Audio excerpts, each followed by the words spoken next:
Hi, I'm Cassandra Gaines. Today we'll be discussing our case study number 2. Um, a little bit about our client. She is 7 years old.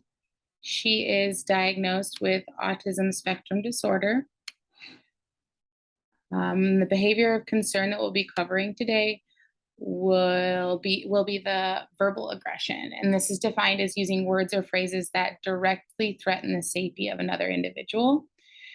So, for example, when an individual verbalizes the desire for harm to come to another individual, and now it's not limited to just this, but um, examples like "I hope you die," "I will kill you," etc. Those phrases were often used by the client for an example, but they aren't limited to just those ones. And for non-examples, when an individual expresses disdain for themselves, so for an example, "I hope I die," so we're not going to talk about that verbal aggression towards self. That would be something separately, but it is not something that we typically saw, just on a rare occasion. So we want to make sure that we differentiated those two things. So, intervention. Let's kind of cover what we decided to do. We decided to utilize a token board system, and that token board was contingent upon following classroom rules, which we would go over with her as well. There are 5 simple rules. This isn't the exact token board, but up here in the corner you can see she had to earn individual tokens, and the reinforcement schedule was at first fixed interval of just a minute of not engaging in any of those kind of behaviors for decrease. And those classroom rules really outlined like what we should be doing and really spoke in positive terms for her. So as long as she was following her classroom rules, she got a token for that interval. Um, and then if there was an occurrence of a behavior, the behavior was put on extinction, so thus it was ignored, and a token would not have been received for that interval.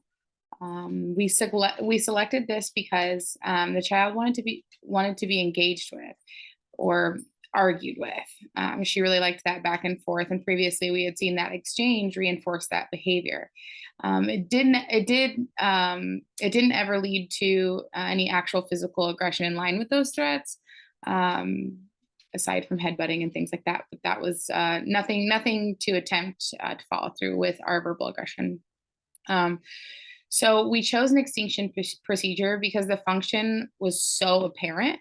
The behavior only continued to occur as somebody continued to engage with her with those phrases. Otherwise, she'd kind of scroll and then give up on kind of what would trigger someone to respond. So we felt confident that this seeking of attention would be addressed in more appropriate ways and times, so she would still get that attention. But it would only be contingent upon, and how much of it would be contingent upon how she was working and following those classroom rules.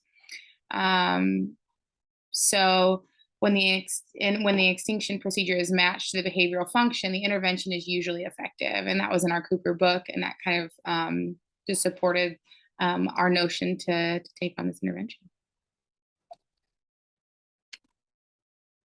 Okay, so the assessment and function. We utilized ABC data in a questionnaire for both RBTs and caretakers.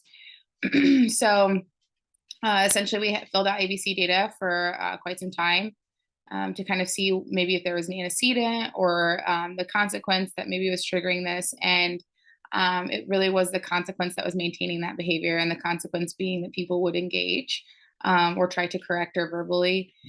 So we concluded that the function of this behavior was socially mediated to that extent because it required another person in order to receive that reinforcement. If people didn't say anything, then she eventually stopped. So very, very, very attention-seeking behavior.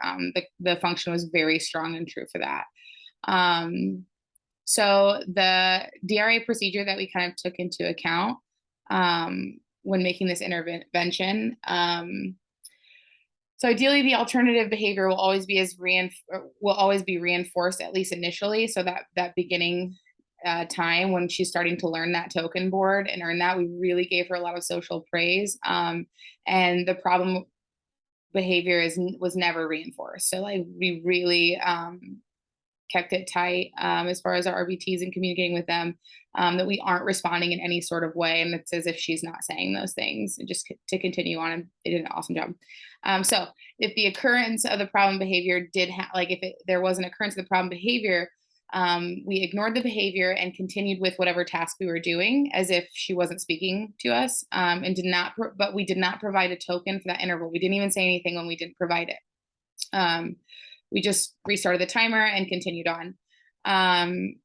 The occurrence of the alternative appropriate behavior. So let's say that she's like kind of chatting with us, and being really friendly and kind and getting our attention in those sort of ways, and talking about her work and staying on task and still following those classroom rules.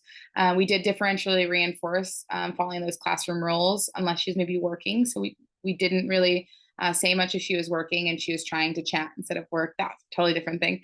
But we differentially reinforced following those classroom rules with social praise as a generalized reinforcer, and provided tokens for intervals that she did not engage with that verbal aggression. So we wanted to really, she really, really wanted that attention, really wanted that social praise. And so if we were able to engage with her, and honestly, the RBTs that did that the most and made it the most casual, and reinforcing that, hey, I see you, you're working really hard. I really like how you're following your classroom rules. That social praise really did help in the long run. And then if she was engaging in those alternative appropriate behaviors without the occurrence of that verbal aggression, she got longer reinforcement breaks from tasks, and that basically meant that she got to do an activity of her choice with one-on-one attention from that RBT, so she wouldn't have to seek it in appropriate ways. And in order for this to work, the effectiveness of the differential reinforcement as an intervention for problem behavior depends on the alternative behavior yielding a higher rate of reinforcement than the problem behavior, and we really kept that. We really kept tight to that notion when we were showing her, hey, you know what, you did not do your best work during this time. You're only going to get 1 minute of reinforcement versus that 5 or 10-minute reinforcement or recess for her. So that ended up working out really well, fading out really nicely. So the stimulus control consideration, we used this in conjunction with the token economy as the child was to start school. So we wanted to choose an intervention that would allow the classroom rules to be generalized in the school setting. So our first step was that token board, with that visual stimulus control of the token board and the individual tokens, and receiving that reinforcement as we kind of meet those intervals or those almost check-ins. The client could see her progress and project how long until she earned a break. And she found the correlation and that contingency of, hey, I'm working really nicely. I received all my tokens without any issues. I'm going to get a really awesome chunk of break. And we're going to make sure that we reinforce that and so give her that social praise. But then we later moved her to a self check-in board, which after talking with her teachers, that seemed a little bit more feasible. Plus she wasn't going to have as much access to breaks. So we wanted to make sure we had something a little bit more conducive. So this check-in board had each classroom rule on it, and then she had to mark if she had followed that rule or if not, and thus her access to her break would be adjusted according to her behavior. This is known to be a successful intervention for maintaining on-task behavior in classrooms and to decrease aggression. So it was actually kind of a perfect fit for her. And to kind of, I think my only reference was Cooper. Aside from the BCBA task list, which I outlined in the video. So I look forward to hearing your feedback, and yeah, have a great day.